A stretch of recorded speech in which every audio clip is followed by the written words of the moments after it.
Democratic presidential candidate Kamala Harris on Tuesday named Minnesota Governor Tim Walz as her vice presidential pick for the 2024 U.S. election.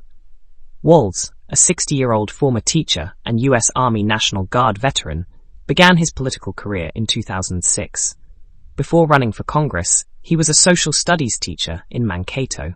He won his seat in the U.S. House of Representatives in 2006 by defeating six-term Republican Gil Gutnicht. The vice presidential candidate served for 12 years before becoming the governor of Minnesota on November 6, 2018.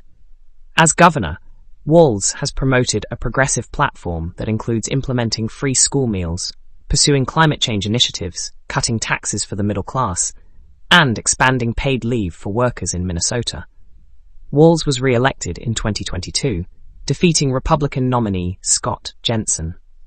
He was a vocal supporter of Joe Biden, especially after his poor debate performance, amid growing calls for him to end his re-election bid.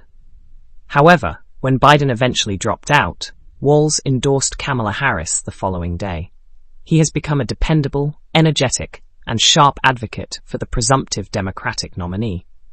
Choosing Walz highlights the Harris campaign's strategy of focusing on the blue wall states in the Midwest for a path to victory.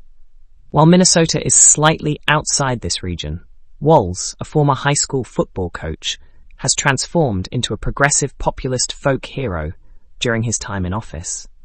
This makes him the kind of combative voice that Democrats want to showcase in their battle against Trump.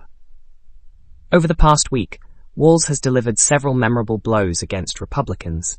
His most notable effort has been labeling the GOP, particularly the presidential ticket of Trump, and Ohio Senator J.D. Vance, as weird dudes, before sharply criticizing their political agenda. Walz served in the National Guard for 24 years after enlisting in 1981. Throughout his military career, he had postings in Arkansas, Texas, the Arctic Circle, New Ulm, Minnesota, and other locations. He trained in heavy artillery and worked in disaster response following floods and tornadoes. Although he was deployed overseas on active duty for months, he never saw combat.